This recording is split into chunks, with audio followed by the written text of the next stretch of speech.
Olá, eu sou o professor Alfredo Kinen, do Grupo Educacional Filadélfia. Nós estamos aqui para mais uma aula do curso de Cuidador de Idosos.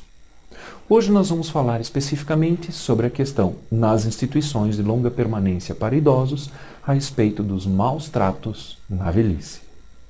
Também são chamados de abusos, esses maus tratos, manifestos ou às vezes sutis. Eles podem ser físicos, psicológicos, financeiros, sexuais, por negligência ou omissão. A maioria dos idosos, quando sofre maus tratos de seus familiares, é em sua própria casa e muitas vezes sem os familiares se darem conta do que pode estar acontecendo. Quando as relações familiares são conflituosas, todos os membros da família, inclusive os idosos, podem sofrer maus tratos, como o desamor, a desatenção, a dominação e o egoísmo.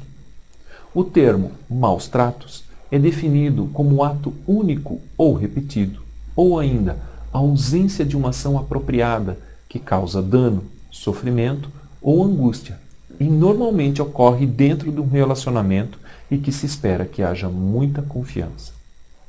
No caso de idosos, os tipos possíveis de maus tratos são: número 1, abuso físico.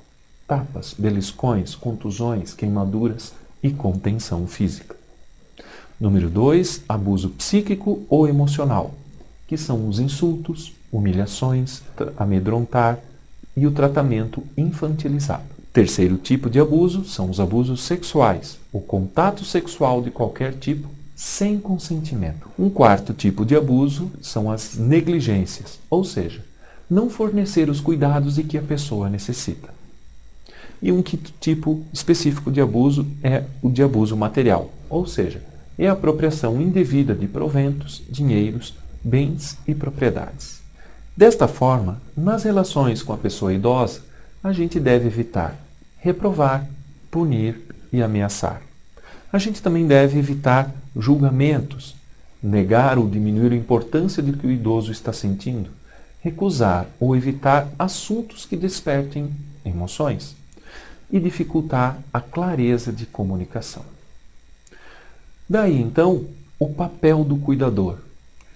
Desempenhar o papel de cuidador é um exercício de grande responsabilidade, porque frequentemente essa tarefa coincide com a fase da vida em que a pessoa adulta, potencial cuidadora, poderia usufruir das conquistas das fases anteriores e do término do exercício de papéis familiares e profissionais. Embora prestar cuidado a um familiar necessitado seja dever moral e ético, sendo aceito como papel normativo na vida da família, na prática, tem se mostrado problemático exercer essa solidariedade por parte da pessoa do cuidador, porque ela se choca com a sua individualidade. Nem sempre a família está preparada para prestar os cuidados necessários à pessoa idosa, ou encontra-se incapacitada para fazê-lo.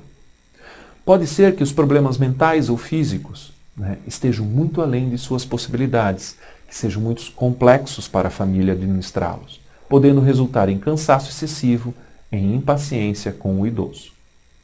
Outra situação, muitas vezes a pessoa que cuida do idoso é a mesma que realiza outros afazeres domésticos, não tendo as necessárias condições nem tempo de realizar o atendimento do qual o idoso realmente precisa. Nesses casos é importante que haja um cuidador para a pessoa idosa, o qual deve estar atento à qualidade de sua relação com o idoso e com os membros da família. Quando não houver empatia nem confiança entre o cuidador e o idoso, o melhor será encaminhar o atendimento a outra pessoa. É necessário que o cuidador aprenda a negociar, a ouvir a pessoa idosa, com o intuito de auxiliar, divertir, dialogar e procurar tratar sempre o idoso com muito respeito, como uma pessoa capaz, uma pessoa com ações, reações e sentimentos. Algumas formas de agir dos cuidadosos podem criar situações de sofrimento aos idosos e desencadear comportamentos de ansiedade, manifestada por zanga, mau humor ou isolamento.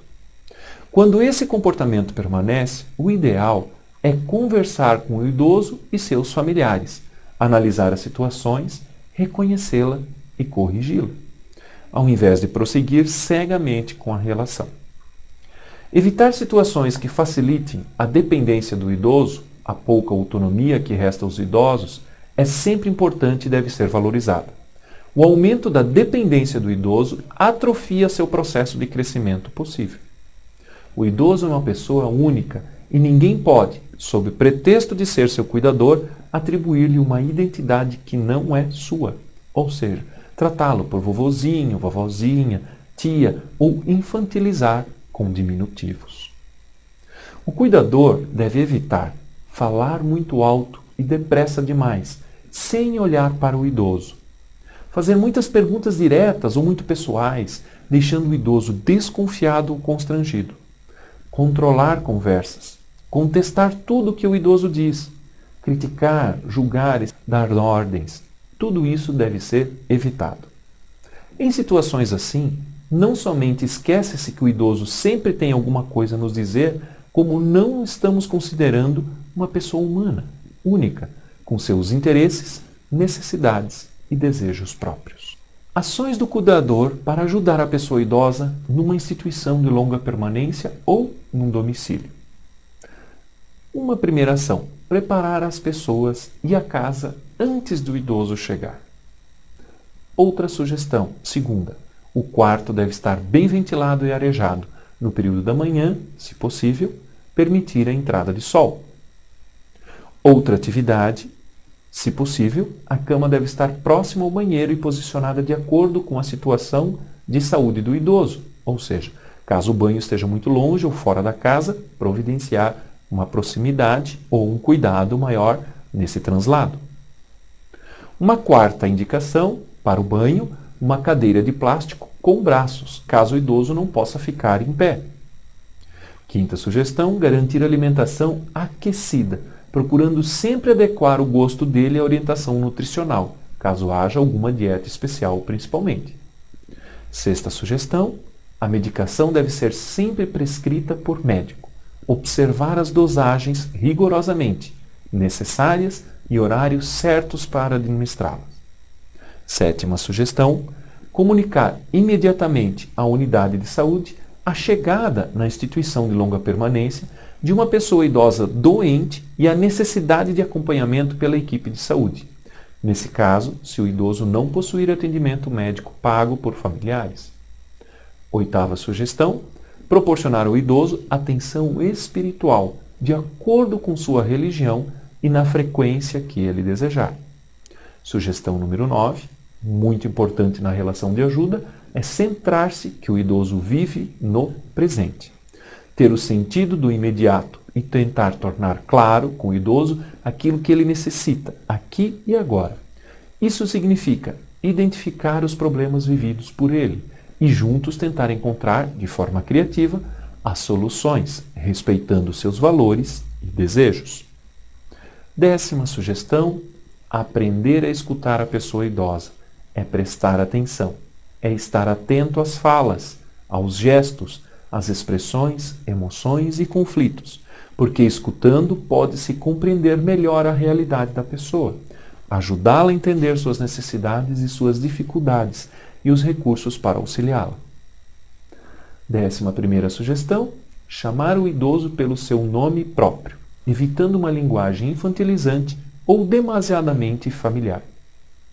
Mais uma sugestão, 12ª: ser delicado e afetuoso, ajudá-lo a desenvolver seus recursos pessoais, encorajar, apoiar e motivar a pessoa idosa.